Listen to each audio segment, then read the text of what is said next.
Pataas news కి స్వాగతం. చలో మరి అల్లి పటాస్ ని షేర్ చేసుకుందామా. హెడ్లైన్స్ అయితే సుషేద్దాం పారి. పట్నంలో ధర్నా చేసిర్రు పువ్వు పార్టీలు. బీసీ రాగం గట్టిగానే వినిపిస్తుర్రు లీడర్లు. రైతన్నల ఖాతాలలో 7,000 వేసిర్రు. ఏపీలో షురువైంది అన్నదాత సుఖీభవ. జోరుగా అవుతుంది రేషన్ కార్డులు పంచే కార్యం. పట్నంలో రుబడి పెంచిర్రు సర్కారోళ్ళు. అవినీతి శాపకు ఏసీబీ గాలం. లంచాల ఆఫీసర్లకు అవుతుందట భయం. పట్నంలో రెచ్చిపోతుర్రు ఆవల దొంగలు. మత్తు సూదిచ్చి కార్లేసుకొని పోతుర్రు.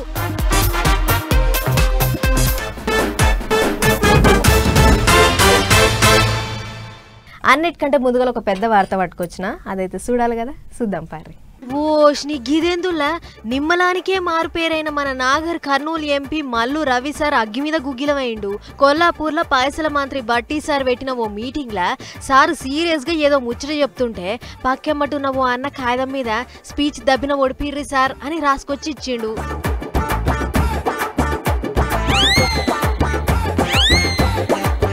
అంతేగా ఓ ఎంపీని జనాల కోసం నేనేదో మాట్లాడుతుంటే నన్ను నడమల ఆపమంటారా అని ఒంటికాల మీద లేచిండు సారు. మరి గా కోపంలో ఏమన్నాడో మీరు కూడా ఇనుర్రి. ఇక్కడికి వచ్చింది కృష్ణారావు గారు పెట్టిన చేపల కూర చికెన్ కర్రీ తినిపోవటానికి కాదు. ఇక్కడికి వచ్చిన ప్రజలకి ఈ రాష్ట్రంలో ఏం జరుగుతుంది, ఢిల్లీలో ఏం జరుగుతుంది, అన్ని విషయాలు ప్రజలకు ఒకసారి మాట్లాడుకోవాలనే ఇక్కడ రావటం జరిగింది. ఏంటిరా ఢిల్లీలో మీటింగ్ ఉన్నా ఆడికి పోకుండా ఈడికి వచ్చింది ఎందుకు? అందరి లెక్క నేను కోడి తునకలు చేపల ఫ్రై కోసం రాలే. జనాల కోసం 4 మాటలు అక్కడికి వచ్చే ముచ్చట్లు చెప్దామని వస్తే నడమల ఆపమంటారా? జూపల్లి గారు ఈ తరీక బంద్ చేసుకోవాలి అని గట్టినే గరమైండు. కృష్ణారావు గారు కొద్దిగా ఇటువంటి ప్యాచ్ నా దగ్గర పంపుకున్న చూడు. ఆడెవడాడు తప్పని తప్పున్నారా? నేను మాట్లాడేది మీ గురించి, ప్రజల గురించి. ఏదో ఒకటి రాసుకొని వచ్చినాళ్ళు మాట్లాడకూడదంటే ఇక్కడ ఎందుకు వస్తున్నాం మేము? చూడుర్రి సార్ ఎట్లా కోపం అయిండో. మరి అంతే కదా, అదే పాయ సారేమన్నా గల్లీ లీడరో బుడ్డ లీడరో కాదా ఎంపీ? మరి గిసొంటి మీటింగ్ పెట్టినప్పుడే కదా 4 మంచి ముచ్చట్లు చెప్పేది. అది కూడా నడమంత్రాన్ని ఆపమంటే ఎవరికైనా కోపం రాదా? అసలు ఓ సొంత పార్టీ నాయకుడు మాట్లాడుతుంటే బంద్ పెట్టాలి అనే ఆలోచన ఏమిటికొచ్చింది, ఎవరికొచ్చింది? కాంగ్రెస్ పార్టీలో స్వేచ్ఛ ఉంటది అనుకున్నాం గాని మరి గింత స్వేచ్ఛ ఉంటది అనుకోలే అని గుసగుసలాడుతుర్రు గీ ముచ్చట చూసిన జనాలు.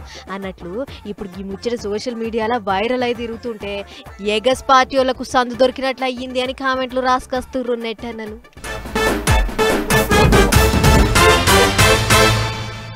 కుర్చీలు బల్లలు తయారుగా పెట్టుకోర్రి. పబ్లిక్ కు ఎండగొట్టకుండా షామియానాలు చెప్పుర్రి. ఎలక్షన్ల డ్యూటీకి సిద్ధంగా ఉండుర్రి అని లోకల్ ఎలక్షన్ల కొరకు అన్ని తీర్లా సగబెడుతుర్రు ఆఫీసర్లు. ఇంకో దిక్కేమో 42% రిజర్వేషన్ల పంచాది ఎటూ దేగుతలేదు. వీళ్ళు చేస్తలేరని వాళ్ళు చేస్తలేరని వీళ్ళు రోజుకో కాడ మీటింగ్లు పెట్టి పొట్టు దుబ్బెత్తి పోసుకుంటుర్రు. ఇక చూడుర్రి పువ్వు పార్టీ వాళ్ళు ఏమంటుర్రు. తెలంగాణలో రాజకీయం అంటే ఇక ఇప్పుడు బీసీల మీదనే పోతాంది. పూకుంటే బీసీలు, నిలబడితే బీసీలు అన్నట్టే అవుతాంది. ఇక చూడర్రి పువ్వు పార్టీ వాళ్ళు పెద్ద పంచాయతీ మోపు చేసిండ్రు. ఏమైనా 42% రిజర్వేషన్లు ఇంకెప్పుడు ఇస్తారు అని ఇందిరా పార్కు కాడ లొల్లికి దిగిండ్రు. బిల్లుకు పువ్వు పార్టీ వాళ్ళమంతా మద్దతు ఇయ్యనే ఇచ్చినాం. అసెంబ్లీలో కూడా బిల్లు పాస్ అయింది. మరి ఇంకేమైంది చెప్పుండ్రి ఇయ్యని ఇంకే అని కాషాయం లీడర్లు గజ్జగట్టినట్టే ఆడిండ్రు. సర్కారు వాళ్ళు ఇస్తామంటున్న 42%లో 10% ముస్లింలు ఉన్నారట. అట్లా కాకుండా మొత్తం 42% రిజర్వేషన్లు ఒక్క బీసీలకే ఇయ్యాలి అని అడుగుతాండ్రు పువ్వు పార్టీ వాళ్ళు. ధర్నాకు పెద్ద లీడర్లంతా పోయిండ్రు. బీసీలకు న్యాయం చేయాల్సిందే అని గట్టిగా అడిగిండ్రు. ఇంకో దిక్కు అసలు 42% రిజర్వేషన్లు అమలు కాకుండా చేస్తాందే పువ్వు పార్టీ వాళ్ళని కోపానికి వస్తుండ్రు చెయ్యి పార్టీ వాళ్ళు. సెంటర్ సర్కారు వాళ్ళు బిల్లుకు ఆమోదం తెలపాలని 6వ తారీఖున ఢిల్లీలో ఉన్న జంతర్ మంతర్ కాడ ధర్నాకు తయారైతుండ్రు. అటు కారు పార్టీ వాళ్ళు కూడా బీసీ రాగం గట్టిగానే వినిపిస్తుండ్రు. బీసీల కోసం పోరాటం చేస్తామంటున్నారు. 8వ తారీఖు నాడు కరీంనగర్లో గులాబీ లీడర్లు బీసీ గర్జన మీటింగ్ పెడుతుండ్రు. మాజీ సీఎం కేసీఆర్ సార్ కూడా మీటింగ్లో మాట్లాడతాడా అంటున్నారు. గిట్లా ఒకళ్ళను మించి ఒకళ్ళు బీసీల కోసం కొట్లాడతామా అంటున్నారు. ఏ పార్టీలో చూసినా ఏ లీడర్ను కదిలిచ్చినా బీసీ అంటున్నారు. ఇప్పుడు అయితే అంత మంచిగానే ఉన్నది కానీ గడియ రికాము లేదు గవ ఆమ్దాని లేదు అన్నట్టు అందరూ పోరాటాలకైతే తయారైతాండ్రు కానీ అందరూ మా వాళ్ళు అంటారు కానీ 42% రిజర్వేషన్లు ఎప్పుడు ఇస్తారు అనేది మాత్రం ఖచ్చితంగా చెప్తలేరు. బాలే ఉన్నది పోన్రి అనుకుంటారట ఇంతమంది.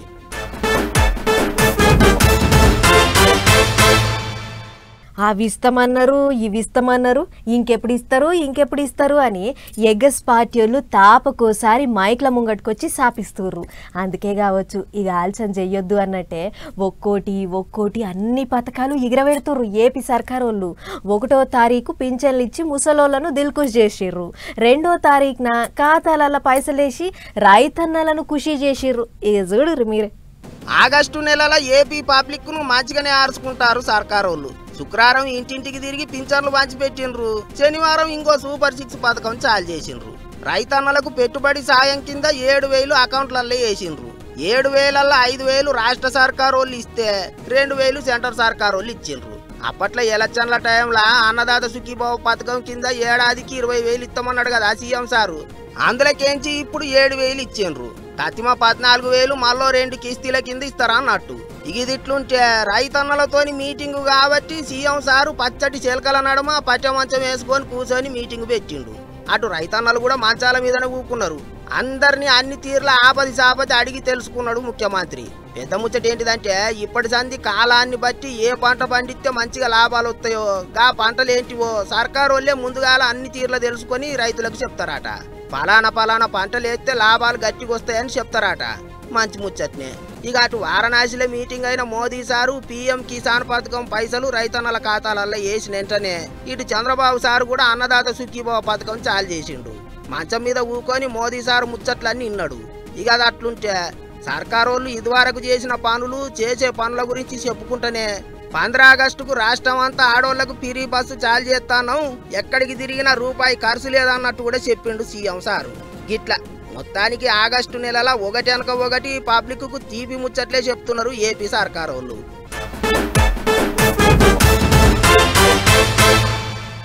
ఇప్పుడు సర్కార్ పథకాలు అందాలంటే అన్నిటికంటే ముందుగల కావాల్సింది రేషన్ కార్డులు, అటెంకా ఆధారం కార్డు. సరే ఆధారం కార్డు అంటే మీ సేవకు పోతే ఇస్తారు కానీ రేషన్ కార్డు రావాలంటే అంత అల్కగా ఏటి పని కాదు కదా. గవర్నమెంట్ వాళ్ళు ఇస్తేనే కార్డులు, లేకుంటే లేదు. రేషన్ కార్డుల కొరకు ఏళ్ల కమానం కెంచి అర్జీలు పెట్టుకోంగా ఇన్నాళ్లకు పబ్లిక్కు రేషన్ కార్డులు వచ్చేటి భాగ్యం దొరికింది. రైట్. పట్నంలో కూడా కొత్త రేషన్ కార్డులు పంచేటి కార్యం సురువు చేసింది గవర్నమెంట్. ఇంత మునిపే అంటే ఓ 3 వారాల కింద సూర్యాపేట జిల్లా తిరుమలగిరిలో మీటింగ్ పెట్టి జిల్లాలలో ఇచ్చేటి రేషన్ కార్డులను విడుదల చేస్తే ఇప్పుడు పట్నంలో ఉన్న ముషీరాబాద్ లో ఓ ఫంక్షన్ హాల్లో మీటింగ్ పెట్టి మంత్రి పొన్నం ప్రభాకర్ సారే దగ్గరుండి పంచిపెట్టిండు కూపన్ కార్డులు.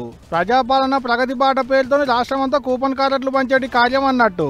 ఇంటి ఆమె పేరు మీద ఉంటది కొత్త రేషన్ కార్డు. నెంబర్ కొడితే చాలు ఇంటి వాళ్ళ వివరాలన్నీ వస్తాయి. అందులో పట్నంలో ఉన్న 15 నియోజకవర్గాలలో 55,000 కూపన్ కార్డులు పంచి పెడుతున్నాం అనేది గవర్నమెంట్ వాళ్ళు అంటున్న మాట. ఇంకో 1,00,000 కూపన్ కార్డులు ఇచ్చేటి ఇకమతి చేస్తున్నారట. దాని మీద ఇప్పటికే వివరాలు తీసుకునేటి పనిలో పడ్డలాట కూడా అధికారులు.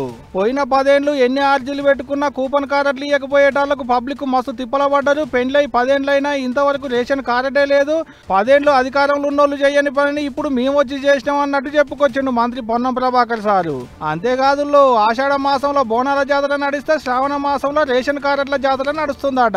పేదోళ్లకు కూడా సన్న బియ్యం ఇయ్యాలనే కూపన్ కార్డులు ఇచ్చేటి కార్యాన్ని ముంగటేసుకున్నాం అనేది మంత్రి సార్ అన్నమాట.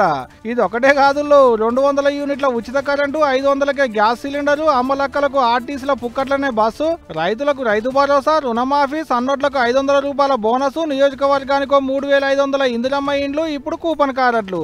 ఓ ఇట మస్తు పథకాలు పట్టుకొచ్చినాం అనుకొచ్చిండు. అయితే పల్లెలలో ఉండేటి పబ్లిక్ కు పొలం అయితే 3.5 ఎకరాలు, శెలకైతే 7.5 ఎకరాల లోపల ఉండాలి. పట్నం పబ్లిక్ కేమో ఏడాది ఆమ్దాని 2 లక్షలే ఉండాలి. అసవంటి వాళ్ళకే తెల్ల రేషన్ కార్డులని కండిషన్లు పెట్టిరు. కండిషన్లకు తగ్గట్టు కార్డులు పంచి పెడుతురు కూడా. కొన్ని దుక్కుల అంతకంటే ఎక్కువ భూములు ఉన్న వాళ్ళకు కూడా కూపన్ కార్డులు ఇచ్చుర్రట సార్లు.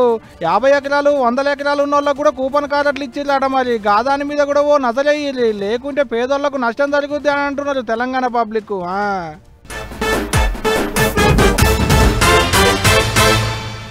సర్కార్ కొలువులు చేస్తున్న కొందరు ఓ పూట బువ్వ తినకుండానన్నా ఉంటుర్రేమో గాని లంచాలు తీసుకోకుండా పొద్దుక ఇంటికి మాత్రం పోతలేరు. పలానా పని చేసి పెట్టుర్రి సారో అని ఆఫీసుల పొంటి పోతే ఆహన పెళ్ళంట సినిమాల కోటాసార్ లెక్క నాకేంటని లంచాలు కంచాల బుక్కెట్టోళ్ళు బొచ్చడు మోపేర్రు. అందుకే అసొంటి లంచగొండుల తోకలు కత్తరిస్తానికి ఏసీబీ వాళ్ళు మస్తు రువడు పెంచిర్రు. ప్రభుత్వ కార్యాలయంలో మిమ్మల్ని ఎవరైనా లంచం ఇయ్యమని వేధిస్తున్నారా? అయితే 106 నెంబర్కు ఫోన్ కొట్టుర్రి అని కనబడుతున్న ఈ కాగితంను చూస్తున్నారు కదా. ఇక గిది చూసి ఇప్పుడు ఏసీబీ వాళ్ళకు శీతం ఫోన్లు కొడుతుర్రట జనాలు. దీంతో ఏసీబీ వాళ్ళు స్పెషల్ డ్రైవులు పెట్టి లంచగొండల తోకలు కత్తిరించే పని ముంగటేసుకుర్రు. మొన్న బుధవారం నాడు జగిత్యాల పంచాయతీ ఏఈ అనిల్ కుమార్ ను ఏసీబీ అధికారులు రెడ్ హ్యాండెడ్ గా పట్టుకుర్రు. కోరుట్లలుండే వెంకటేశం అనే కాంట్రాక్టర్ కు బిల్లులు వచ్చేదుంటే వాటి కోసం 18,000 లంచం అడిగిండట. ఈగేముంది, ఇచ్చుడు ఇష్టం లేక ఏసీబీ వాళ్లకు పట్టించిండు. మొన్న పోయిన శుక్రవారం నాడు రాజేంద్రనగర్ మున్సిపల్ డీసీ రవికుమార్ కూడా ఏసీబీ వాళ్లకు రెడ్ హ్యాండెడ్ గా దొరికిపోయిండు. ఓ హోటల్ యజమానిని 5 లక్షల లంచం డిమాండ్ చేస్తే భయాన కింద 2 లక్షలు ఇచ్చినట్లే ఇచ్చి ఏసీబీ వాళ్లకు పట్టించిండు. ఇవన్నీ చిన్న పద్దులే. అదే ఆర్టీఏ చెక్ పోస్టులు, రిజిస్టర్ ఆఫీసుల చెకింగ్లు చేస్తే లంచగొండుల సంఖ్య ఓ బుక్కు నిండుతుంది. అందుకే దాడులు జయంగా లెక్కలు తేలని 1,49 లక్షలను పట్టుకుందంటే చూసుకోర్రిగా లంచాల గిరి ఏ రేంజ్ లో నడుస్తుందో. ఒక్క ఈ ఏడాదిలోనే మొత్తం 148 లంచాల కేసులు నమోదైనాయట. అందులో 140 మంది కాడ నుంచి 30 లక్షల దాకా పైకం పట్టుకున్న అధికారులు ఆస్తులు 40 కోట్లు ఉన్నాయని తేల్చి బిత్రపోయిర్రు. ఇక నీళ్ల శాఖల పనిచేసే మురళీధర్ రావు, నూనె శ్రీధర్ తో పాటు ఇంకో హరిరామ్ అనే 3 ఇంజనీర్లు పెద్ద తిమింగలాలే ఉన్నారట. ఒక్క ఈ ముగ్గురు తాన్నే 1000 కోట్ల అవినీతి సొమ్ముందంటుర్రు ఏసీబీ వాళ్ళు. కాబట్టి ఈ కాడ నుంచి ఎవరు లంచం అడిగినా వెంటనే ఫోన్ కొట్టమని జనాలను హుషారు చేస్తుర్రు. మరిగా లంచగొండే అధికారులు ఇప్పటికన్నా మారతారో లేదో చూడాలి. ఏ కాలంలో ఎంజాయ్ చేసేటోళ్ళు ఆ కాలంలో ఎంజాయ్ చేస్తారబ్బా. కొంతమంది ఎండాకాలం గోవాకు పోయి బీచ్లో మునుక్కుంటే చిల్ అవుతుంటారు. ఇంకొంతమంది ఏమో చలికాలంలో మంచుగడ్డలు ఉండేటి కాడికి గరం కోట్లు తొడుక్కొని పోయి మరీ సంబరపడుతుంటారు. ఇటు వానాకాలంలో డ్యామ్లకు గేట్లు లేపితే నీళ్లు పాల పొంగు దుంకినట్టు దుంకుతుంటే మురుసుకుంటే సెల్ఫీలు దిగేటోళ్ళు ఉంటారు. సరే, ఎండాకాలం ముచ్చట్లు చలికాలం ముచ్చట్లు అటెంక చెప్పుకుందాం కానీ గా డ్యామ్ల కాడ లేపిన గేట్ల ముచ్చటేందో అరుసుకొని వద్దాం పారి. నాగార్జున సాగర్ కాడ కృష్ణమ్మ పరుగులు గియ్యి వారం కింద 3-4 వద్దులు ఈరం లేకుండా వానలు దంతుడు దంచేటాలకు మీదికెంచి వడదొచ్చి చేరింది గట్టిగా. ప్రాజెక్టు మొత్తం నిండుగుండోతి ఉండేటాళ్లకు గేట్లెత్తి కిందికి నీళ్లు ఇడుస్తున్నారు అధికారులు. మళ్ళా 1-2 గేట్లు గిట్ల అనుకునే ఉన్న కాడికి అన్ని గేట్లు ఎత్తిర్రు. అగదూడోలి ఎట్లా దుంకుతుందో కృష్ణమ్మ పొయ్యి మీద పాలు పొంగినట్టే ఉన్నది కదా చూసేతందుకు. ఇగిట్ల సాగర్ల గేట్లెత్తిలు అనేది ముచ్చట ఎరకవుడే ఆలస్యం. కృష్ణమ్మ అందాలను చూసేతందుకు బండ్లు కడుతున్నారు పబ్లిక్. పోయినోళ్ళు పోయినట్టే ఇగో ఇట్లా సెల్ఫీలు తీసుడే కాదు, ఫోటోలు గుంజుడే కాదు. ఒక్క నల్గొండోళ్లే కాదు, పట్నం కేంచి కూడా బగ్గొస్తున్నారు బుడ్డ పొల్లగాలను ఎమ్మడేసుకుని సాగర్ అందాలను చూసేతందుకు. 3 వద్దుల సంది ఎన్ని నీళ్లు కిందికి ఇడిచినా సాగర్ డ్యామ్ మాత్రం నిండుగుండున్నట్టే ఉన్నది మళ్ళా చూసేతందుకు. గిన్నె అంటే గిన్నె కూడా తగ్గినట్టే అనిపించట్లేదు మళ్ళా. అవు మరి మొత్తం నీటి మట్టం 590 అడుగులు ఉంటే అందులో 585.10 అడుగులు నీళ్లున్నాయి. మరి ఓ రోజు కిందికి పోయేటి నీళ్లు కిందికి పోతూనే ఉన్నాయి, ఇంకో రోజు కరెంటు తయారు చేసేటి కేంద్రంలో కరెంటు తయారు చేస్తూనే ఉన్నారు కూడా. ఇటు సాగర్ గేట్లు లేపేటాళ్లకు రైతుల సంబరమే చిన్నగా లేదు పో. కుడి ఎడమ కాలువల పొంటి వచ్చేటి నీళ్లతోని 22 లక్షల ఎకరాలకు నీళ్లు అందుతాయి. మరి ఇగిటి చూడు, ఇది శ్రీశైలం క్రస్ట్ గేట్ల కాడ ఈడికెంచి నూక్కొచ్చేటి పడితే సాగర్లకు వచ్చేది. ఏదన్నా కానీ వీళ్ళు కానీ సాగర్ నీళ్లు రైతులకు ఆసరైతే అంటే ఆడికే చాలు మరి.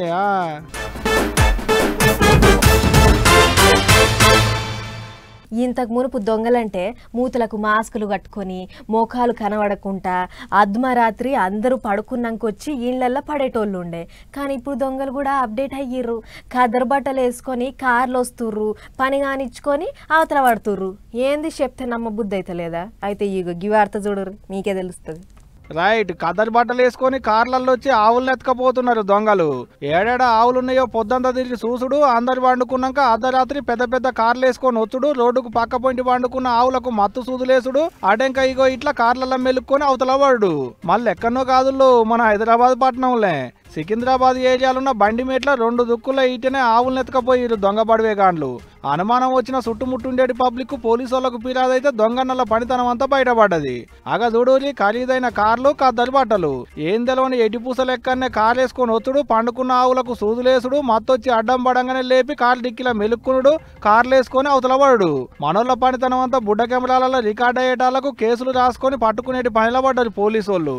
మరి గావిటిని ఎత్తుకపోయి ఏ కట్టుకొని కమ్ముతారో ఏమో గానీ గిట్టుంది దొంగన్నల పనితనం. ఇండ్లలో పడి సొమ్ములు ఎత్తుకపోతే కేసులు కడతారు, ఎట్టున్న పోలీసోళ్ళు దొరకబడతారు, దొరికినాక ఈ సాగు చేస్తారు. గిట్ట రోడ్డు మీద బతికేటి పశువులకైతే దిక్కుమొక్కు ఉండదు అనుకున్నట్టు కావచ్చు. అందుకనే కదలి బట్టలల్లో కార్లు వేసుకొని వస్తున్నారు ఎవరికి అనుమానం రాకుండా. మరి ఈ కథ ఎన్నాళ్ళ సంది నడుస్తుందో ఏమో గానీ ఇప్పటికి బయటపడ్డది. మళ్ళా ఇక చూడాలేక దొంగల్ని పోలీసోళ్ళు ఎట్ట పట్టుకుంటారో అనేది గానీ ఏం దొంగలు మోపైరా నాయన దునియా మీద. ఆఖరికి రోడ్ల మీద బతికేటి పశువులు కూడా ఇడవట్లేరు. మీ కండ్లల్లో కారం కొట్ట అని మస్తు తిట్టిపోస్తున్నారు ఈ ముచ్చటలకైనా పట్నం పబ్లిక్. తిట్టకుంటే ఊకుంటారు గిసవంటి పనులు చేశాక.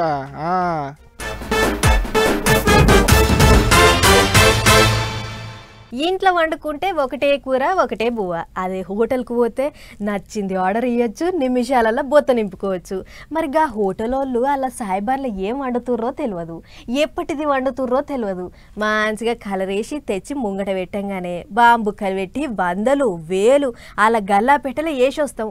ఆగో అట్లా హోటల్లో పొంటి తింటోళ్ళంతా గీ ముచ్చట బాగా చూడుర్రి. ఎందుకంటే వైజాగ్ పట్నం పేరుకే ముద్దు గాని ఈడున్న కొన్ని హోటళ్లు, బేకరీలు ఇంకా మిఠాయి దుకాణాలు చూస్తే డోకొస్తదంటారు ఫుడ్ సేఫ్టీ అధికారులు. పట్నంలో ఈ నడుమ ఆల్క తక్కువ తిండి తిని చాలా మందికి సుస్తయిందట. దీంతోని రంగంలోకి దిగిన ఫుడ్ సేఫ్టీ అధికారులు హోటళ్ల పొంటి తిరిగి బువ్వ కూరలు ఎట్లొండుతుర్రు, ఎసొంటి జాగల వండుతుర్రు అనే ముచ్చట్లు చెకింగ్ చేసిర్రు. ఇక గా హోటళ్ల హాలతు చూసిన అధికారులకు దిమ్మ తిరిగి బొమ్మ కనబడే చిత్రాలు పడ్డాయి. సాయిబానంతా గబ్బాసన వచ్చుకుంటా ఎన్నటియో చికెన్లు, మటన్లు దాచి ఫ్రిడ్జ్లో పెట్టిర్రాట. గవన్నీ చూసిన ఆఫీసర్లు ఏందివా ఇది, మీకు అసలు పైసల సోయి తప్ప జనం పానాల పట్టింపేమన్నా ఉందా అని చెవులు ఒట్టి పెట్టినంత పనిచేసిర్రు. సాయిబాన్ల ఏ మూత తీసి చూసినా ముక్కు పుటాలు పగిలిపోయేంత గవ్లు వాసన. అన్ని అడ్డదాకుల రంగులు కలుపుకుంటా పాసిపోయిన తునకలకు పొయ్యి మీద ఎచ్చబెట్టి కలరేసి ఇప్పుడే వండినమన్నంత రేంజ్ల కలరింగ్ ఇస్తుర్రట. ఇక హోటళ్ల ముచ్చట ఇట్లుంటే బేకరీలు ఇంకా మిఠాయి దుకాణాల కథ ఇంకా అద్రగనం. పఫ్లు, ఐస్ క్రీంలు, స్వీట్లు, డబుల్ రొట్టెలల్లా ఏవేవో రంగులు కలిపి దబ్బిన పాసిపోకుండా ఉండేటట్లు చేస్తుర్రట. ఇక చూడుర్రి ఎంత చక్కదనంగా ఉన్నాయో. ఇక ఇది తెలియక జనం హోటళ్ల పొంటి ఎగవాడు, లొట్టలేసుకుంటా తినుడు. ఇక రోగాలు రాకుంటే ఏం వస్తాయి చెప్పు.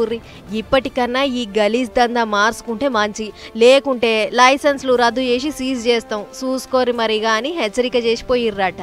మరి వైజాగ్ ప్రజలారా చూసిర్రు కదా, మీ దిక్కు కొన్ని హోటల్లా, బేకరీల్లా, స్వీట్ దుకాణాల కథ గింత కమ్మగున్నది చూసుకోరి మరి. ఇగిన్ని చిక్కు పుట్టుకు ముచ్చట్లున్నాయి. ఫటాఫట్ దనాదనాయి కూడా ఒక్కసారి చూసేద్దాం పారి. ఇదెక్కడి కథనంలో పోత పోత ఆర్టీసీ బస్సు నడమల్లే ఆగిపోయింది. సూర్యాపేటకించి 50 మంది ప్రయాణికులతోని బయలుదేరిన ఈ బస్సు ఉప్పల్కు పోతుందట.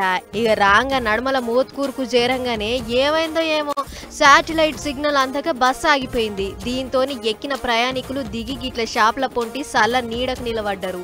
డ్రైవర్ అన్నేమో ఇక మధ్య తెలిసిన అన్నను ఎట్లా చాలు చేయాలి, ఏమై ఉంటదనే ముచ్చట్లు అడగబట్టిండు. ఈ కొత్తగా తెచ్చిన బస్సుల కంటే అంతకు మున్పున్న డీజిల్ బస్సులే ముద్దుగుండే. ఇవి ఎప్పుడు ఎక్కడ ఆగిపోతాయో తెలియకుంటున్నది అని అనుకుంటుర్రట బస్సులున్న ప్రయాణికులు. ఏనుగులు చల్లగుండా మన్యం జిల్లా పంత నములుతున్నాయి కదా. కుర్పం మండలం మూలుగూడ దిక్కు గిట్ల గుండగాళ్ళ లెక్క అడ్డేసి తిరుగుతున్నాయి. నగేష్ అనే గిరిజన రైతు పొలం కాడున్న రేకుల గుడిసెను పొరక చేసినాయి. ధాన్యము ఎక్కడి శిల్లం కొల్లం చేసి అవతల పడ్డాయి. ఆ టెంక రోడ్లెమ్మటి తిరుక్కుంటా ఏ బిడ్డ ఇది మా అడ్డ కాదని ఎవడన్నా వస్తే కసరెల్లి తట్లు తొక్కుతావు అన్నట్లు గీ తీరుగా ఆగం పట్టిస్తున్నాయి. దీంతో ఆ వెంట పోయే పబ్లిక్ ఎక్కడోళ్ళు అక్కడే ఆగిపోయిర్రు. కొందరైతే ఇక ఏకంగా ప్రయాణం బంద్ పెట్టి ఇంటి మోకాన పోయిర్రట. మరి ఈ ఏనుగులను ఎల్లగొట్టేందుకు అడవి అధికారులు ఏం ఉపాయం చేస్తారో ఏమో చూడాలి. అప్పట్లో ఇంటి పని మనిషిని ఖరాబ్ చేసిండని హసన మాజీ ఎంపీ ప్రజ్వల్ రేవన్న మీద వార్తలు వచ్చినుండే కదా. ఆ కేసును మరింత లోతుగా విచారణ చేసిన బెంగుళూరు స్పెషల్ కోర్టు రేవన్నను దోషిగా తేల్చింది. అంతేకాదు పని మనిషి మీద చేయరాని పనిచేసిండని జీవిత ఖైదీ శిక్షేషుడే కాకుండా 10 లక్షల రూపాయల జరిమానా కూడా వేసింది. అయితే ఈ కేసు తీర్పు రాకముందు జడ్జీల తానికి పోయి నాకు తక్కువ శిక్ష ఎయ్యుర్రి సార్లు పుణ్యం ఉంటుంది అని ఏడుపులు పెడబొబ్బులు పెట్టిన ముచ్చట అందరికీ ఏర్కున్నదే. అన్నట్టు ఈ కేసు ఏడాది కింద నమోదైతే ఇప్పుడు శిక్ష పడ్డది.